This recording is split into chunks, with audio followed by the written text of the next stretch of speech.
Ayan, welcome back mga isko, mga iska. Yes, yo, break it down to you. Yes, so nandito po tayo ngayon sa bayan ng Palapag, Northern Samar. Ayan, welcome to Palapag, Northern Samar. So ayun guys, ngayon po ay nandito na nga po tayo sa bayan ng Palapag at ililibot ko po kayo dito sa abot ng aking makakaya. Ayan, syempre napakalawak po ng kanilang bayan at hindi po natin malilibot lahat.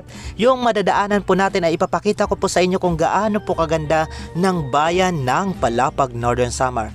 Ang bayan po ng Palapag, Northern Samar ay isa pong napaka-progresibo, ayan, matahimik po at syempre masayahin po yung mga tao dito.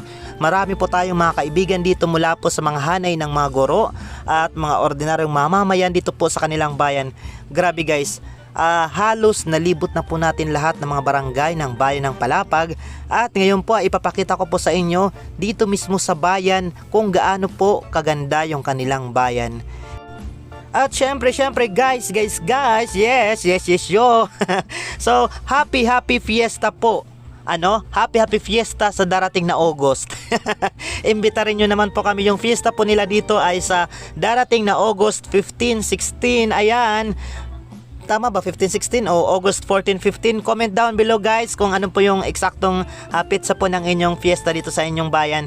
Ayan, mega love shoutout po sa lahat po ng mga Palapag noon. Ayan, mabuhay po kayo. Mega love shoutout po sa kanilang mayor sa hanay po ng LGU Palapag. Ayan, mega love shoutout po sa LGU Palapag sa pangunguna po ng kanilang butihing mayor. Ayan, shoutout po sa inyo. At syempre mega love shoutout po sa lahat po ng mga residente ng bayan ng Palapag. Ayan, mabuhay po kayo. Yes, yo. Pati na rin po yung mga nandoon po nagtatrabaho sa syudad, nasa Maynila, nasa ibang bansa. Ayan, mega love shoutout po sa inyo. Ayan, nakarating na po ang inyong maestro waray dito.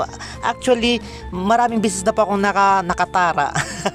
Nakapunta po dito sa bayan ng Palapag at magpasa hanggang ngayon po sa tuwing babalik po ako dito, palagi po akong namamangha sa ganda po ng inyong bayan. Ayan, grabe guys, napaka-organisado po ng kanilang bayan. Malinis po ang kapaligiran at syempre ang isa po sa pinakahinahangaan ko po dito sa kanilang bayan, ang kanilang bayan po ay napakayaman po sa kultura nito. Ayan, napakarami pong mga bahagi ng kanilang bayan ang natala po sa kasaysayan, kabilang na nga po yung kanilang simbahan dito na pinaniniwalaan at sinasabing isa sa pinakamatandang simbahan sa buong Pilipinas. Ayan, napakaganda po, napakahitik po sa kultura at syempre yung kanilang mga tao dito, yung mamamayan ng kanilang bayan ay napakababait. Syempre masayahin at higit sa lahat, iwan ko lang kung mapatronin at matakgasin.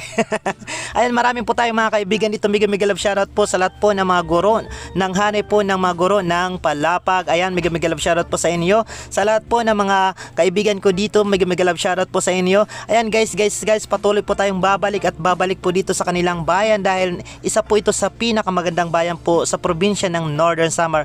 Doon po sa ating mga kababayang waray noon, puntahan, ayan, bisitahin, magbakasyon. Dalaw na po kayo dito sa kanilang bayan dahil napakaganda po dito sa kanilang bayan. Isa pa dito sa may pagmamalaki yung kanilang mga beaches na hindi matatawaran sa ganda. Ayan guys, punta na po kayo, dayo na po kayo dito. Mega love shoutout po yung kanilang mga bahay po dito.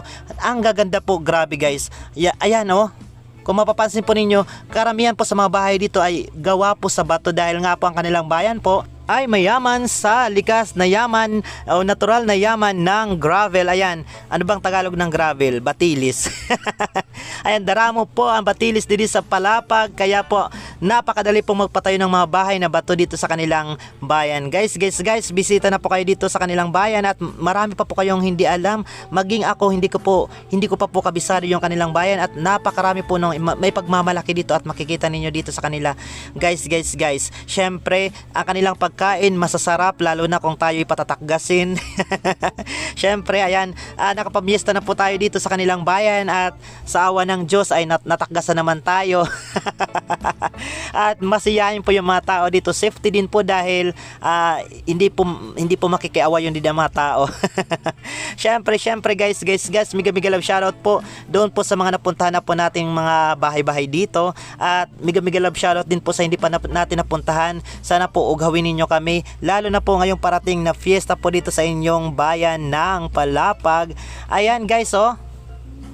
ang dami pong mga bahay dito. Hindi ko po mga kabisado yan, hindi ko po makilala yan. Pero sana naman po, hoping and praying na balang araw may mag-ughaw sa atin sa isa sa mga bahay na yan. Ayan.